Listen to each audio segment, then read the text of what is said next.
It's now or never. Come hold me tight. Kiss me, my darling. Be mine tonight.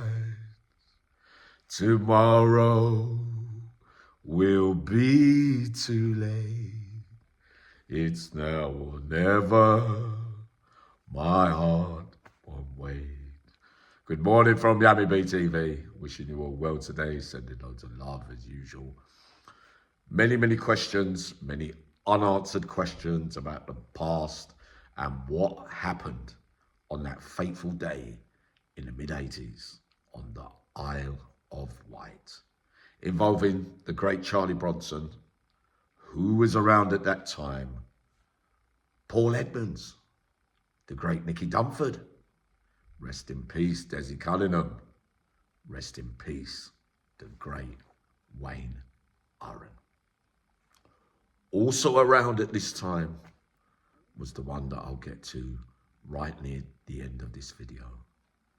And there's two versions in those private DMs that you keep asking me about which version is true. Now, the first version is that Charlie Bronson had the garden job at that time on normal location, and people were wanting or were hiding contraband in the garden, right? Allegedly, apparently, he didn't like it and reported it. The second version is that Charlie Bronson walked past 7 or 8 big name Cockney geezers, and since some of you Cockney geezers think you're really it, don't you? What version do I go along with? I go along with the latter, right? Because I just can't see Charlie doing that, all right? So I wasn't there, but everybody else was.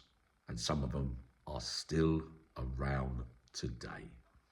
Now, after those exchanges, Charlie Bronson ended up with a pitchfork or a similar kind of instrument in his back or his chest or somewhere around the body where the blood was oozing out very quickly, right?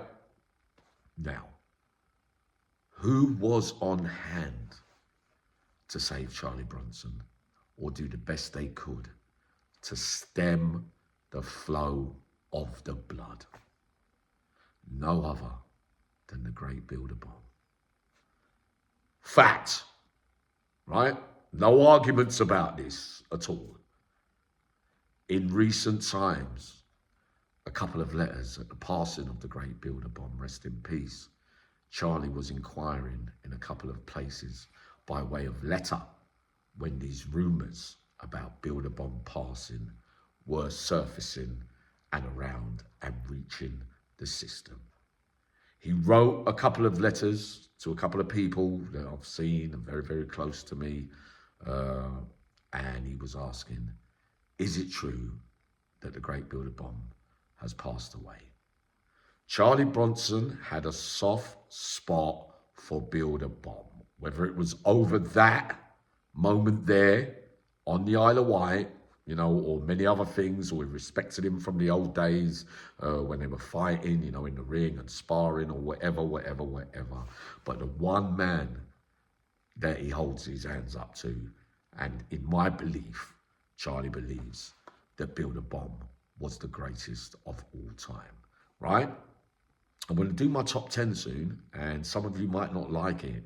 I've got very close friends that I want to say who are the greatest of all time.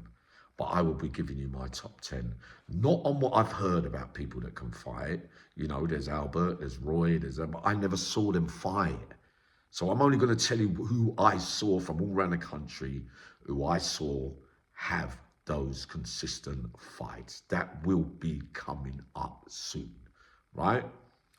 But without a shadow of a doubt, it took place on the Isle of Wight, right? So again, These are the facts. I'm not going to say who pushed the weapons in. I think there's common knowledge around those that were around at that time and in the history books of who might have participated in this kind of thing. Remember, we was talking about McVicker the other day. I didn't spend a lot of time with Nicky Dunford.